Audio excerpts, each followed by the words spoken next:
সেলফোনের বাজারে বর্তমানে দুটি অপারেটিং সিস্টেম রয়েছে, একটি অ্যান্ড্রয়েড আর একটি iOS। এর বাইরে টাইজেন, iOS সহ আরো কয়েকটি সিস্টেম চেষ্টা চালালেও সেভাবে বাজারে প্রভাব বিস্তার করতে পারেন। তবে শিগগিরই তৃতীয় স্থান দখলে নেবে huawei এর হারমোনি অপারেটিং সিস্টেম।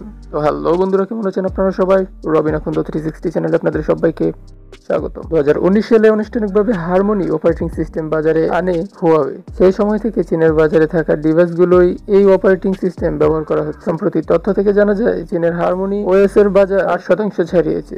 এর মাধ্যমে অ্যান্ড্রয়েড ও iOS এর ওর তৃতীয় স্থান দখলে নিয়েছে হারমোনি। অন্যদিকে যুক্তরাষ্ট্রের বাজারে অবস্থান বাড়াতে অ্যান্ড্রয়েড ও iOS এর মধ্যে প্রতিযোগিতা চলমান।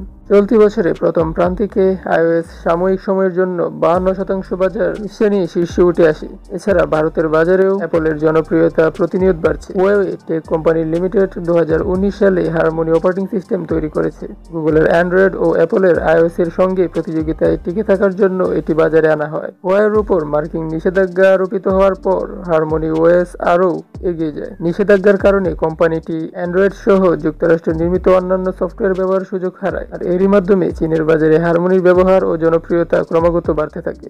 হারমোনি ওএস একাধিক ডিভাইসের অপারেটিং সিস্টেম হিসেবে কাজ করতে সক্ষম। এর মধ্যে cellphone, tablet, smart watch, smart TV সহ অন্যান্য আইওটি ডিভাইসও রয়েছে। এটি মাইক্রোকার্নেল অবকাঠামোর উপর তৈরি, যে কারণে এটি ব্যবহার করা প্রচলিত মনোলিথিক কার্নেলের তুলনায় আরো বেশি সহজ। মাইক্রোকার্নেল ডিজাইনের কারণে এটি আরো বেশি নিরাপদ এবং অন্যান্য অপারেটিং সিস্টেমের মতো ক্র্যাশ করে না। হারমোনি ওএস এর অন্যতম একটি ফিচার হলো এর ডিস্ট্রিবিউটেড আর্কিটেকচার। এটি একাধিক ডিভাইসকে একসঙ্গে কাজ করতে সহায়তা করে। এর অর্থ হচ্ছে ব্যবহারকারীরা কোনো সমস্যা ছাড়াই একাধিক ডিভাইসের মধ্যে তথ্য আদান প্রদান করতে পারবে।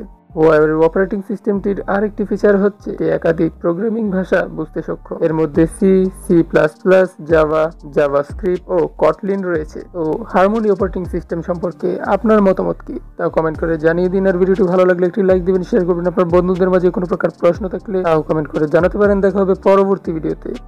ধন্যবাদ।